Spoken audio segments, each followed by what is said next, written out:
Well, it was a record year for the cattle industry in 2014. What is in store for 2015? Somebody that's always in demand, and maybe we'll have some answers based on the trends. Randy Blach, President and CEO of CattleFax. Randy, here at the Cattle Industry Conference, you talked about what 2015 has in store. Much change? Really hasn't. You know, it's been a great run in here, as we all know, from the middle of 13 through 14, and all the stars aligned.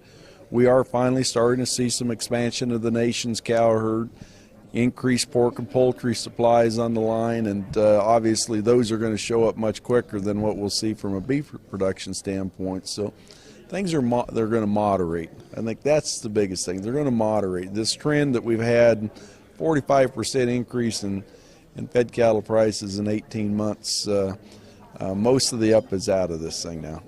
So some stabilization, and we'll maybe have a better idea or get back to a sense of normalcy if we really have that in the cattle market. Well, we're going to see increased volatility just because these markets are short on supply. You know, you go through the decline in production levels we have over the last decade, and it really took a toll. You know, you could see it in our demand. Beef demand was up 7% this last year, even though we had record prices. So consumers want what we're producing, and it's a wonderful product, and it's not only U.S. consumers, it's consumers all around the globe. So I think that's a great story.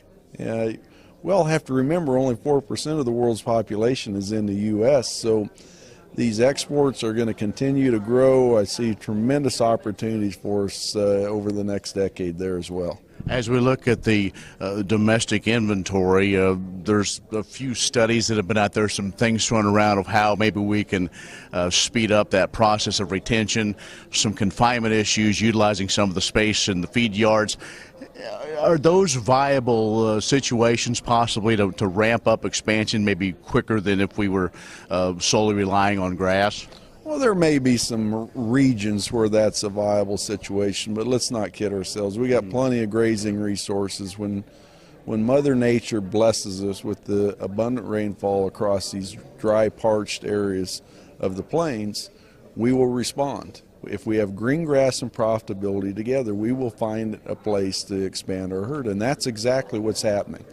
You know, we wouldn't have had to look at any data and known based on what we experienced in 2014 with those record profits and improved grazing conditions, lower feed costs, that the herd was going to be bigger. All right, so let's look. Pretty good year coming. Cow-calf guy still in the driver's seat. Is probably that market will still probably be a little slower as if we do see any sort of a lessening. Well, they won't average quite as high in 2015, but they should have a great run of profitability, as you said. Even as we expand the cow herd, 3 million cows or so would be our expectation over the next 3 or 4 years. We should still be very, very profitable for cow-calf producers. Not at the same magnitude we were in 14, but that was a perfect storm. Right.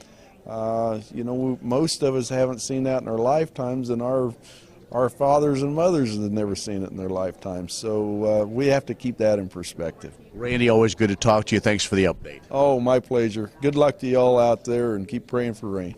That's a great thing. Randy Blach, President and CEO of CattleFax. That's the AgView from San Antonio. I'm Ken Rogers.